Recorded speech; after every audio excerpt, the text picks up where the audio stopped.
Another day, another leet code. Let's pick one at random.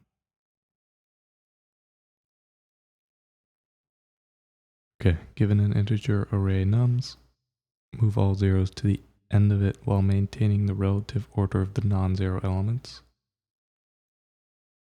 Okay, we have to do this in place without making a copy. Okay.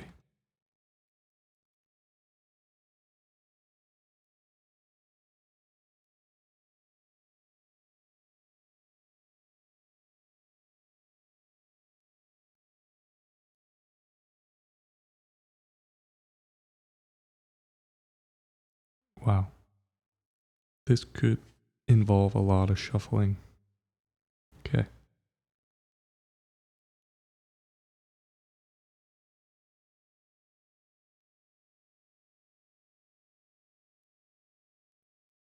Because I guess I'm trying to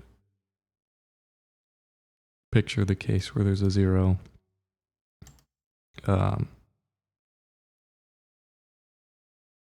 Right at the beginning. We have to shift every element down.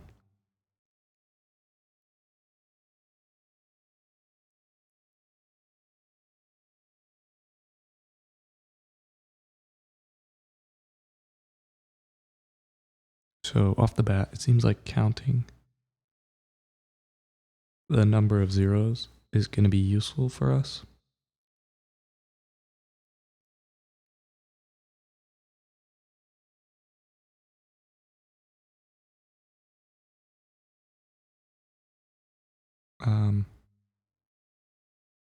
Let's see, would there be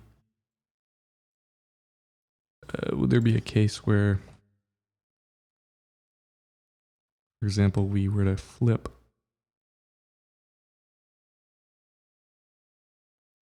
one and zero, keep iterating, and we keep this as our next zero. Next operation, we flip 3 with this 0. Then we increment our 0 counter, flip this with the 12.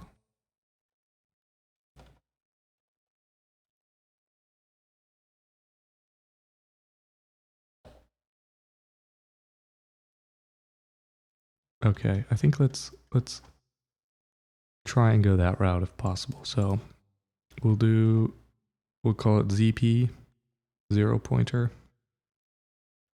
Started at index 0. Or maybe -1 if we don't know.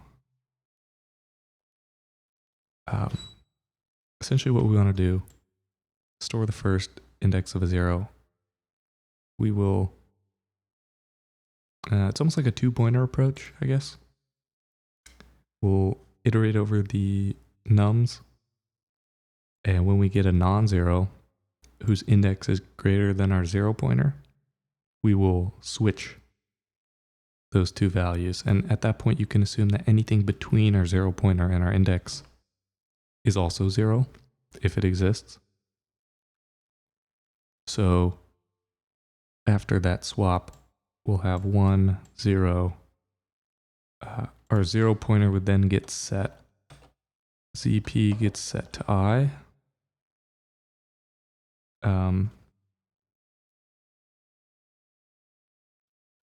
I plus plus.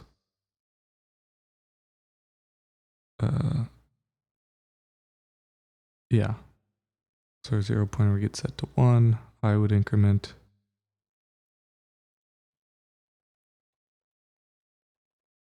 Then we do the same. 0 pointer gets set to I, which would be index 3, also value 3.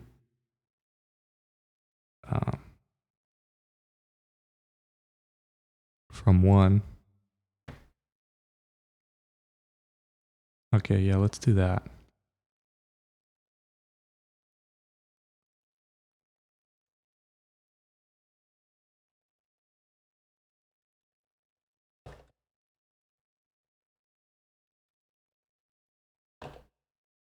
So essentially what's the case here? If num is 0,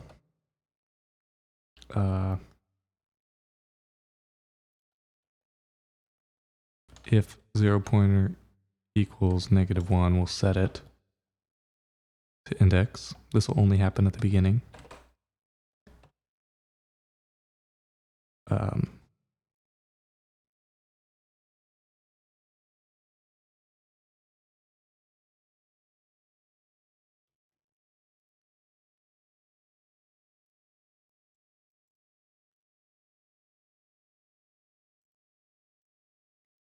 I is our other pointer, right? So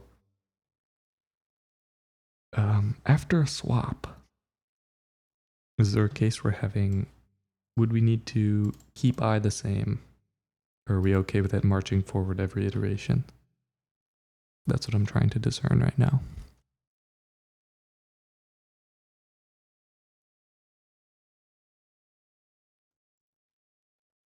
So like at this point, what do we have? ZP equals 0, I equals 0. Next iteration, ZP 0, I equals 1.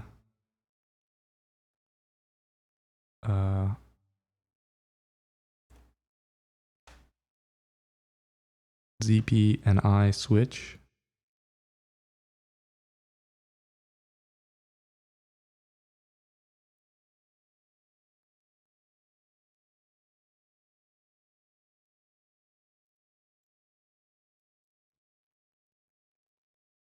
It should be actually nums ZP switches with nums I. And then 0 pointer.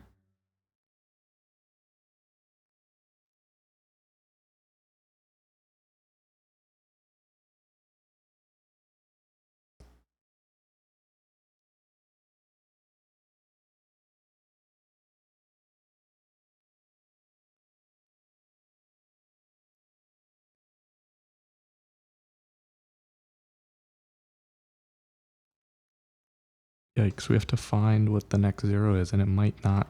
For example, if we had a 5 here. That's a bit more tricky. If we have to find what the next, where the next 0 is.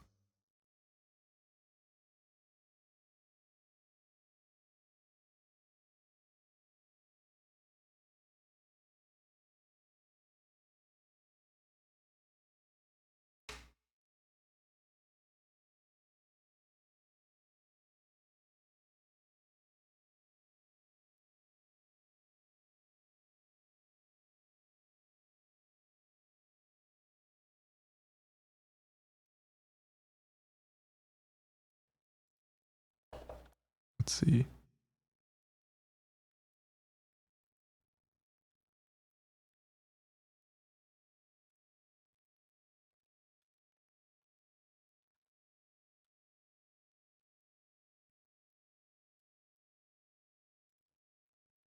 What we'd want here is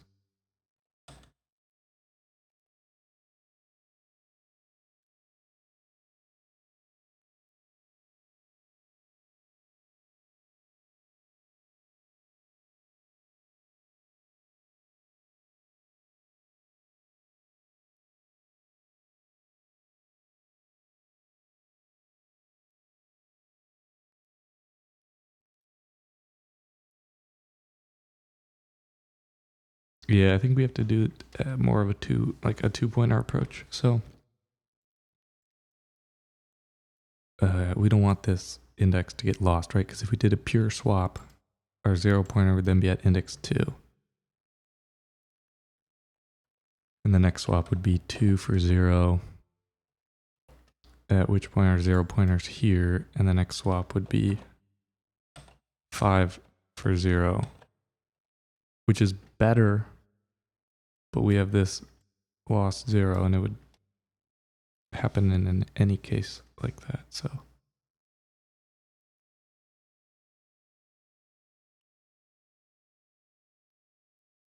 I think after a swap, we have to walk.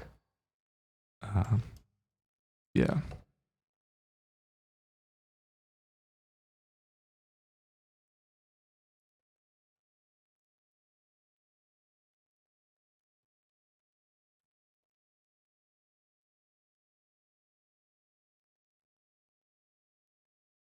What happens if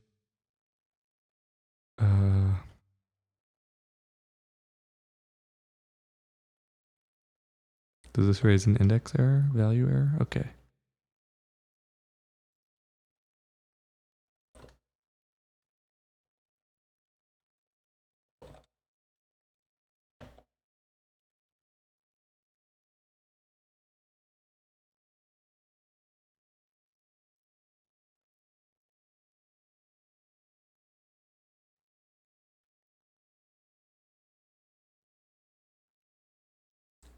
I is gonna be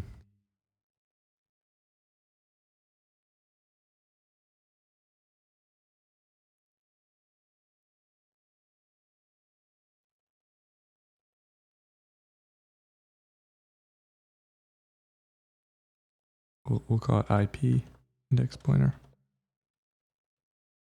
or R. We could do L and R, but we'll just call it I. I don't want to do ZP plus 1 because I guess we could. While I is less than length nums,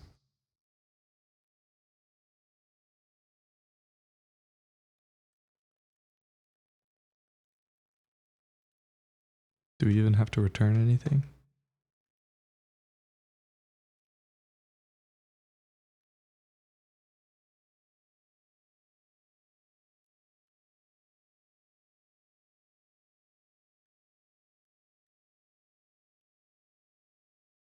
Or we don't return anything?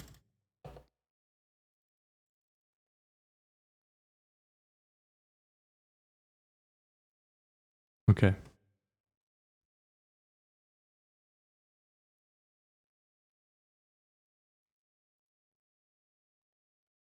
So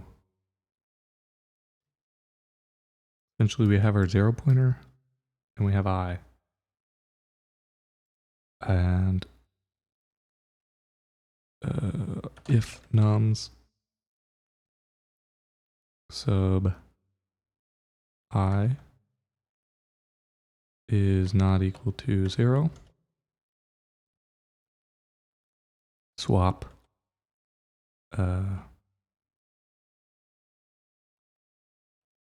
so we'll do nums ZP equals nums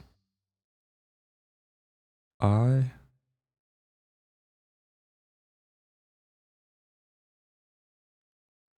nums I equals 0. We don't need a temporary variable because we're just swapping it with 0.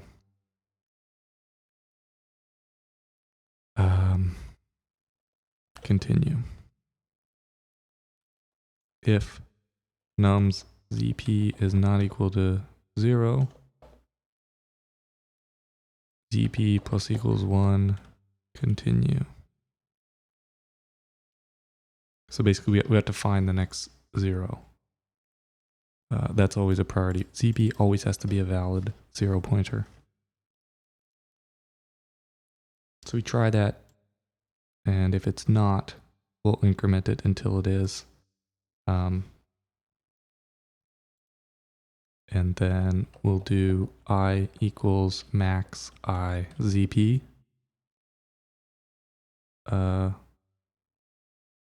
Oopsies. I equals max I ZP.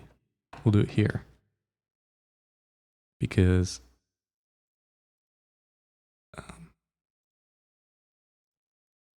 ZP plus 1. And then this line 18 will catch an out of bounds here. So essentially this means that our left pointer or 0 pointer will always be strictly less than, or strictly less than I. And then if nums sub I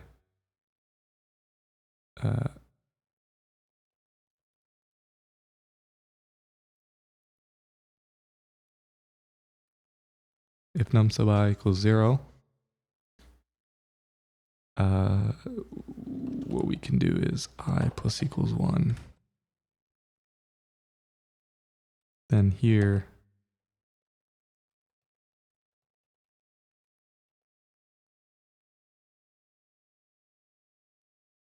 so if we're not pointing to a 0, increment, keep I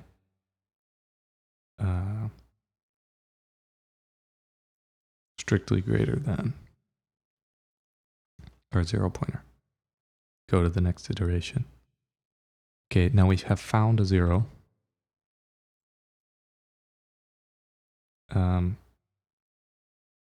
If nums sub I is also a 0, so let's say we're here. ZP is at index 2, I is at index 3. Num sub I is 0. We'll want to increment I and continue. Then we get to the next iteration, we're at ZP and I.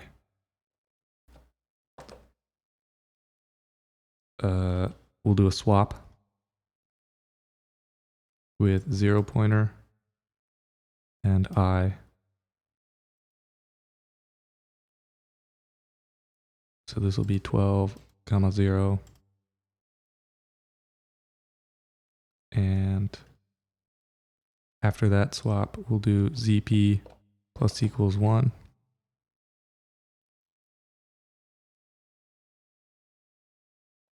I plus equals 1.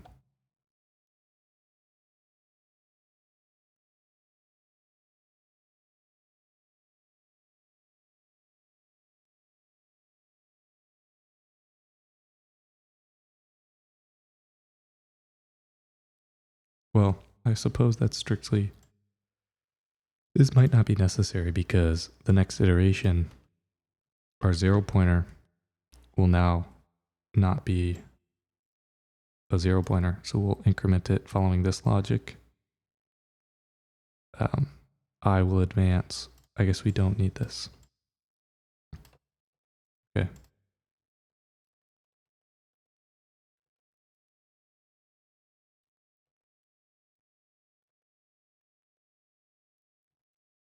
So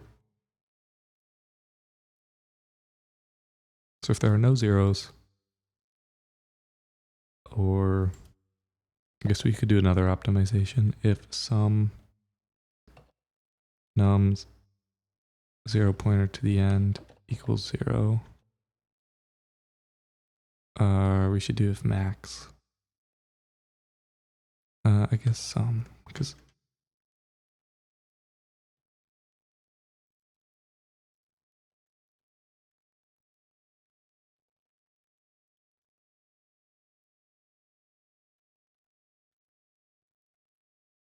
return.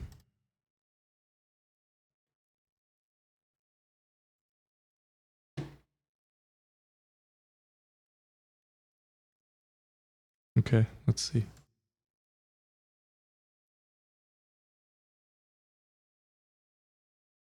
Nice.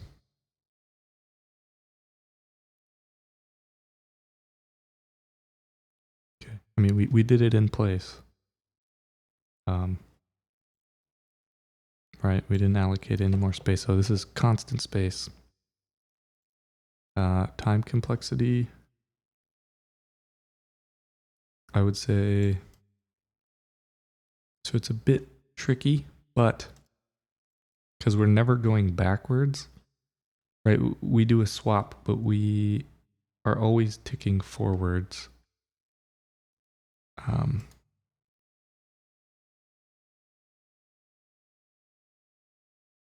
So I'm trying to think through the case of where it would be n squared, because we have 2 pointers, and if for each swap, I'm trying to think of like what the worst case would be here. I guess the worst case would be zeros all at the beginning, right? Like this. So let's just see what happens here. We have our 0 pointer, and at this point we walk I all the way to here. So that's our next operation would be to swap. So we'll have 1. We'll increment 0 pointer, and this will be 0.